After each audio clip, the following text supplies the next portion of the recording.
You know, when I proclaimed martial law, I didn't proclaim martial law alone. It is made to appear as if I just signed the decree and said, I impose martial law on each and every one of you. No.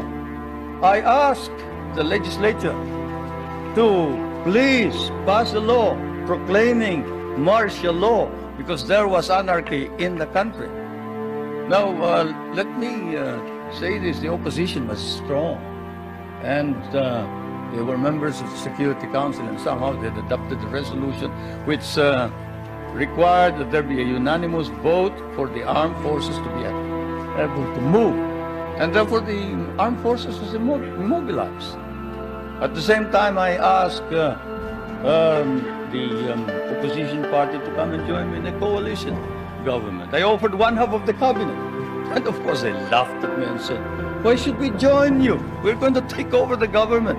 By the time you are through with the exercise, you're dead, politically and otherwise. So, and they refused to join me. I asked the advice of the judiciary. I asked the Supreme Court justices, the Court of Appeals justices, and the members of the private sector. And all of them told me there's only one man who can proclaim martial law, and that is the president. And you are it. You are the only one who can proclaim martial law. This is why I must carry this particular mark in our history. I could not have transferred it to the legislature. Why? Because the legislature did not have the power. What does the Constitution provide? The President shall be the Commander-in-Chief of the Armed Forces of the Philippines, and he may order the armed forces out to quell any disorder, riot, rebellion, invasion, insurrection, and in case of invasion, insurrection, rebellion, or imminent danger thereof, when the public safety requires it, he may suspend the privilege of the writ of habeas corpus or proclaim martial law throughout the Philippines or any part thereof. What does that provision provide? It provides that only the president can proclaim martial law. I repeat, that is why I had to assume a responsibility. And I am not one for shirking duty. The people said there was necessity for proclaiming martial law. And the people said, you are the only official who can proclaim martial law. So I proclaim martial law, and I sincerely believe that it was necessary to proclaim martial law to install order and stability because there was complete anarchy throughout the country at the time. Now, therefore, at that particular period, what was the status of our government? Our government was immobilized, impotent. The armed forces could not move out. The industry was not at all in any way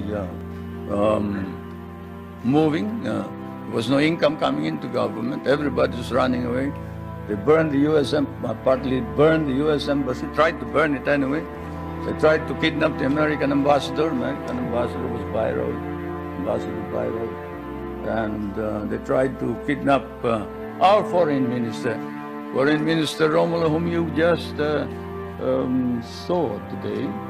And I told him, you better disappear because I will not ransom you.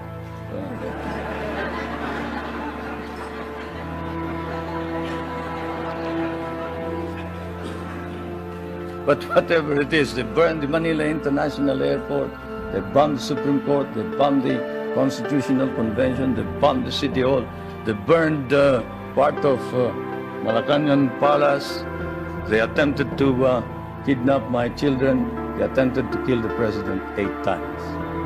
There was, of course, an attempted assassination against the First Lady. You all know about that. And this required that I immediately act on it, and so I did.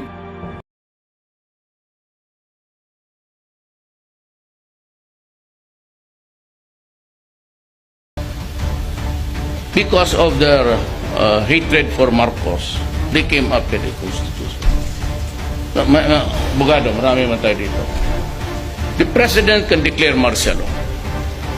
But any citizen of this country can bring a petition to the Supreme Court to question on the legal basis for declaring martial law. But in the same paragraph, the President, after 60 days, should go to Congress for an extension if he wants to. If he has to complete the slaughter. Ngayon, pagdating sa Supreme Court, sabihin ng Supreme Court, it is baseless. It does not amount to any legal basis. Sabihin ng Congress, go ahead, because it is the national security which is at stake. Kung magmangga yung dalawa, if they cannot agree, because the President usually and Congress are bedfellows, politiko. O ngayon, who decides now? Supreme Court sabi huwag. Sabi ng Congress, yes. Who decides? The sitting President. So ako, it will discourage me to become a despot because I now can interpret the law itself and it is final. Nag-aaway kayong dalawa, dito. Yun ang ibig kong sabihin. Because the ISIS have contaminated Mindanao.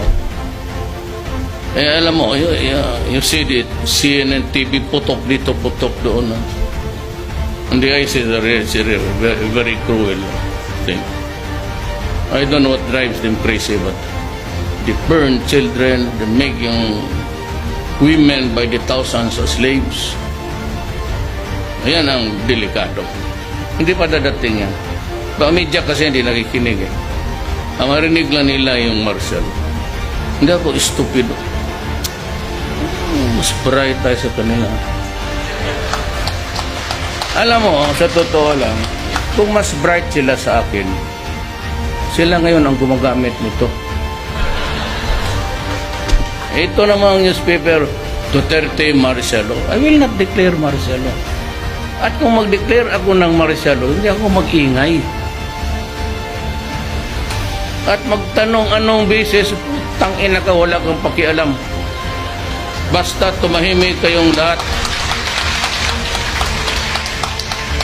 Ganon yan eh. Sino man ang gagong presidente mag-declare ako ng martial law o Supreme Court, pwede ba to? Congress, gano'n. Basta ako, it is not found in the Constitution. It is not written there. But if I feel as a president that I have to preserve my country, I will declare myself.